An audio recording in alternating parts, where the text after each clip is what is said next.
12 standards के boards में मैंने 95% स्कोर किया था। Pretty high for that time. मैं कॉलेज टॉपर था। मैंने सोच लिया था कि मुझे आगे यूपीएससी को क्रैक करना है। मैंने उसकी पढ़ाई भी चालू कर दी। All of this only to realize कि मुझे आईएएस बनना ही नहीं।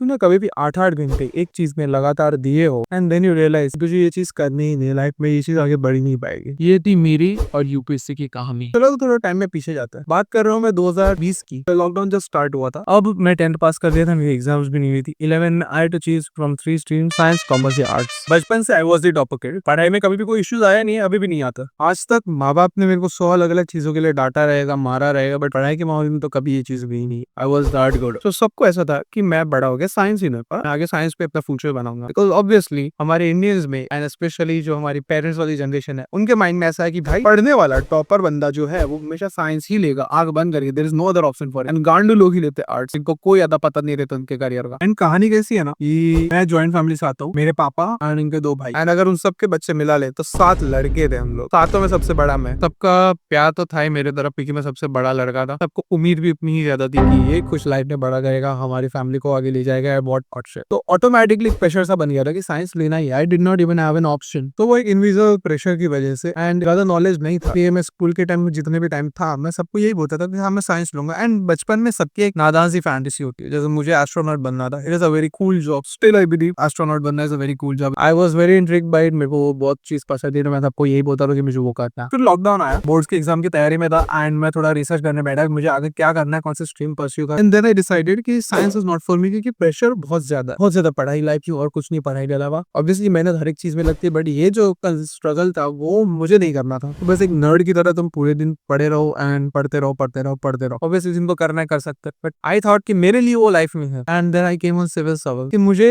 ब्यूरोक्रेसी में आगे बढ़ना है, मुझे सिविल सर्विस करनी है, मैं यूपीएससी क्लियर करूंगा। तुम लोगों को पता है ये जो यूपीएससी का आइडिया था वो पहली बार कब आया मुझे? जब मैं ऐसे यूट्यूब स्क्रॉल कर रहा था तभी मुझे सिग्मा एडिट्स दिखे। आईएएस बंदे आते हैं, अपनी रोल्स रॉयल्स में आते हैं, गवर्नमेंट बेनिफिट्स, ये वो सिग्मा एटीट्यूड सब। तब लाइक इंट्रीग्ड कि यार ये है तो है क्या, ऐसी कौन सी खास बात इन लोग में। रिसर्च की तो और ज्यादा मालूम पड़ा कि these are so prestigious people, देश के फंक्शनिंग में टॉप में रहते हैं। मुझे पॉलिटिक्स वगैरह में बहुत ज्यादा इंटरेस्ट था, तो ऑब्वियसली मुझे वो चीज में काफी ज्यादा मजा आता था। एंड देन आई डिसाइडेड कि भाई करना है तो यही करना है, सिविल सर्वेंट बनना और कुछ नहीं। एंड भाई सीरियसली बोल रहा हूँ, इतनी गांड फटी में मेरे को नहीं पता था कि कॉन्फिडेंट कैसे करूं मेरी पूरी 15 लोग की फैमिली को कि मैं साइंस नहीं करने वाले। मैं समवॉट रोते रोते एक बहुत ही टेंस सिचुएशन में सबको पूरे रिसर्च के साथ बताया कि देखो ये मुझे करना, ईकेसी में आगे बढ़ एंड नेचुरली आर्ट्स में जाने वाला। मेरे पापा मान गए, धीरे धीरे सब लोग मान गए, बट एक सबके अंदर एक रिग्रेट था कि यार ये इंजीनियरिंग क्यों नहीं किया, ये समझ नहीं किया, पर वो अलग बात। एंड सब हो गया, मैंने 11th में आर्ट्स सिलेक्ट कर लिया। अब टाइम था कि मैं थोड़ा यूपीएससी के बारे में और ज्यादा रिसर्च करूँ, इन डेप्थ जाऊँ। एंड तब मेरी गांड फटनी रियल में छा गई। यूपीएससी के पोर्शन से या सिलेबस से या तो उसके पेपर से तो प्रॉब्लम वहां नहीं। जब मैं रिसर्च कर रहा था, स्टार्टेड गेटिंग सम थिंग्स जो बहुत ज्यादा डरावनी थी।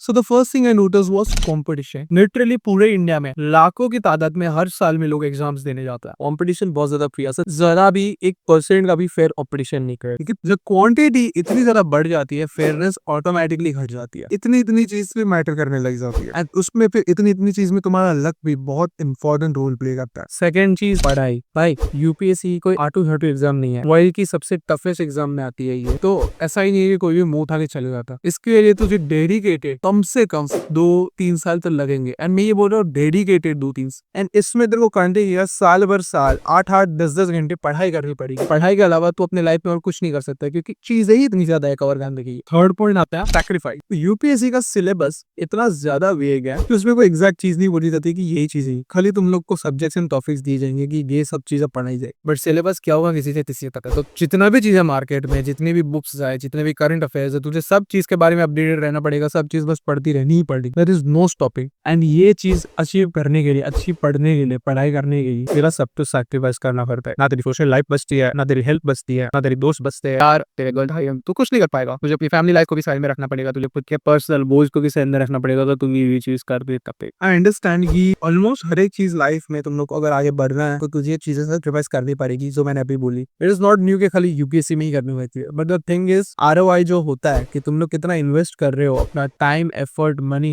एंड सामने जो मिलता है उसके जो चांसेस है वो बहुत ज्यादा डिस्प्रोपोर्शनेट है। एंड एक और चीज, मेंटल हेल्थ के भाई लवड़े लग जाते हैं। कुछ चीजें होती है जिसमें तुम जेन्युइनली इंटरेस्टेड होते हो, बट पढ़ाई तुम किस हद तक पढ़ाई करोगे, कितने टाइम तक पढ़ाई करोगे, स्ट्रेस आना ही है, मेंटल हेल्थ के वाट लगना ही है। अगर तुम बिजनेस में इतना सारे टाइम पास कर रहे हो तो भाई अलग अलग चीजें है करने के, अगर तुमको मजा आ रहा है तो सच में बिजनेस में इन्वॉल्व हो तो तुम्हारे पास लाख ऑप्शन है, इसमें कुछ ऑप्शन नहीं है, तो बस मुंह नीचे करके पढ़ना ही है। And even after all this मेहनत, इवन आफ्टर ऑल दिस पढ़ाई, even after all this sacrifice, फिर भी चांस है कि there is something you are missing out. तेरा लक खराब रहा तो वंशी के एग्जाम में पूछ ले, इतना सा भी छोटा सा भी कोई चीज में डिफरेंस आ गया, इतने से भी कोई आगे चला गया तो सीधा 530 रैंक नीचे गिर सकता है। एंड भाई इंपॉर्टेंट चीज, द नंबर ऑफ अटेम्प्ट्स। अगर तुम खुद भगवान के भी बच्चे रहोगे ना तो भी फर्स्ट अटेम्प्ट में क्लियर करने की गारंटी तुम्हें कोई नहीं देगा, क्योंकि ये चीज इतनी ज्यादा टफ है, एक बार में वो ही नहीं सकता है किसी भी बंदा। सो यू नेवर नो कि ये एग्जाम क्लियर करने में तुम्हारे कितने अटेम्प्ट्स लगेंगे, कितना साल बर्बाद होंगे, एंड उसके बाद भी कोई गारंटी नहीं है। यानी एक इंपॉर्टेंट फैक्टर। तो सब चीज साइड में रख के समझ लेते कि चल सक्सेस के लिए लाइफ में सब चीजें तुझे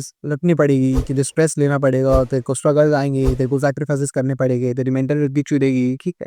बट द रियल थिंग जिससे मेरा मन बदला यूपीएससी को ना परस्यू करने के लिए, वो था सेल्फ इम्प्रूवमेंट। एक बहुत ही बेहतरीन तरीके से मैंने ये एक वीडियो में ये पूरे कॉन्सेप्ट को समझाया है। इन शॉर्ट अगर मैं बोलूं, सब लोग हमारे जनरेशन के आलू बालू वाले जितने भी बदले हैं, we all are stuck in a rat race. हम सब लोग कोई ना कोई चीज के पीछे भाग रहे हैं। किसी को पैसा चाहिए, किसी को फेम चाहिए, किसी को सक्सेस चाहिए, किसी को प्रमोशन चाहिए, किसी को जॉब चाहिए, किसी को अच्छी लाइफ चाहिए, किसी को अच्छे लाइफ पार्टनर्स चाहिए, किसी को डॉक्टर बनना है, किसी को इंजीनियर बनना है, किसी को इन्फ्लुएंसर बनना है। एंड ये सब भागा दौड़ी में हम एक चीज भूल जाते हैं, एट द एंड हम है तो इंसान ही। ये फिजिकल बॉडी पूरे टाइम इमॉर्टल तो नहीं रहेगी। जैसे जैसे टाइम जाएगा शरीर वैसे वैसे सेम तो नहीं रहेगा, ना ही इंप्रूव होगा, शरीर की कैपेबिलिटीज कम होती जाएगी। एंड मैं पहले भी एक वीडियो में बोल चुका है कि हमारी बॉडी ज्यादा केपेबल 18 से 25 साल की एज में रहती है। एंड ये एज में हम लोग काफी सारी चीजें विद नो लिमिट्स कर सकते हैं। It is literally the peak age of humans life. एंड हम बिना ज्यादा सोचे समझे ये जो प्रेशियस साल होते हैं इनको बस एक रूम में पढ़ाई करते करते बिता देते हैं। एंड फिर रियलाइज होता है कि यार जो मेन एज थी वो तो निकल गई, अब तो हाथ पे ये बचा है।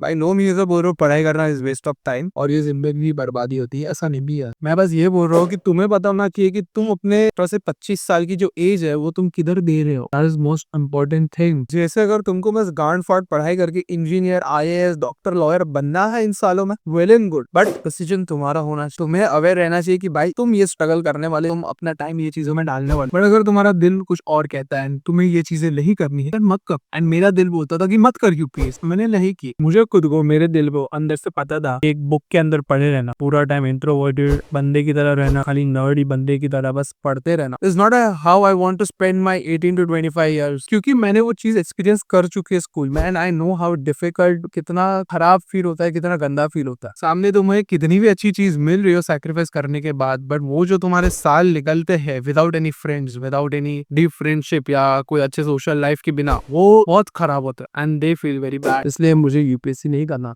एंड मैंने घर पे भी ये सेम चीज बोल दी, मैं यूपीएससी नहीं करने वाला हूँ because of all these reasons. And from the day मैंने यूपीएससी का प्लान ड्रॉप किया आज तक मुझे लाइफ में क्लैरिटी नहीं है कि एग्जैक्टली मुझे क्या करना है, यही करना है, मुझे यही फील्ड में आगे बढ़ना है, यही फिक्स्ड है, नहीं, ऐसा कुछ नहीं। एक डायरेक्शन मैंने दी है, बट आगे जाके 10 साल बाद मैं क्या करूंगा, 15 साल 20 साल बाद मैं क्या करूंगा, इधर से मेरे मेजोरिटी पैसे आएंगे, मेरी लाइफ कैसी होगी, I don't know. I am doing things to the best of my ability right now, जो मुझे पसंद है, जो मुझे आती है, जिसमें मेरा ध्यान लगता है, जिसमें मेरा time and it is okay to not have clarity. हर एक व्यूअर जो ये वीडियो देख रहा है उसको भी मैं बोलूंगा कि लाइफ में क्लैरिटी नहीं होगी तो चलेगा भाई। बस एक ही चीज बोलूंगा कि भाई तुम अभी जो कर रहे हो उसको 100% एफर्ट के साथ कर। अगर तुमने मन बना लिया है कि मुझे पर्टिकुलर फील्ड नहीं करनी है, मुझे ये फील्ड करनी है, तो वो जो फील्ड तुम करने वाले हो उसमें 100% दो। अगर मैंने सोच लिया कि यूट्यूब करना है तो उसमें 100% देना चाहिए। अगर सोचा यूपीएससी करना है तो यूपीएससी में 100% देना चाहिए। Don't half ass things. And जो भी चीज तुझे लाइफ में अचीव करनी है वो एक बार कमिट कर रहा, क्योंकि जिंदगी में भाई मेहनत स्ट्रगल तेरे को करना है। तो चूज योर स्ट्रगल्स वाइजली। तुम लोगों को कौन सी चीज में मेहनत करनी है, कौन सी चीज में मजा आएगा, इसमें तुम दर्द सहने के लिए, लॉसेस सहने के लिए, सैक्रिफाइसेस करने के लिए भी तैयार हो। That should be the thing. And एक चीज, यूपीएससी ना करने का डिसीजन तो मैंने ले लिया, बट उसके बाद मैंने एक ऐसा बड़ा डिसीजन लिया जहाँ पे मुझे मेरी लाइफ को आगे ले जानी है, जहाँ पे कंपटीशन यूपीएससी से भी ज्यादा भयंकर होता है, जहाँ पे कोई टाइप की इक्वालिटी नहीं होती, कोई टाइप के रूल्स या तो सच स्टैंडर्ड्स नहीं होते, यहाँ पे सब कुछ अलाउड है। एंड मैंने वो लाइफ पाथ को अपना करियर बनाने का डिसीजन ली थी and that is a ruthless life I am going for. ये वीडियो पे अगर अच्छे खासे व्यूज और लाइक्स आए तो मैं बताऊंगा कि मैंने कौन सी लाइफ पाथ एंड करियर को डिसाइड की। बाकी I will see you in the next video. Stay safe, stay on the ground. Bye bye, हर हर महादेव, जय माता दी।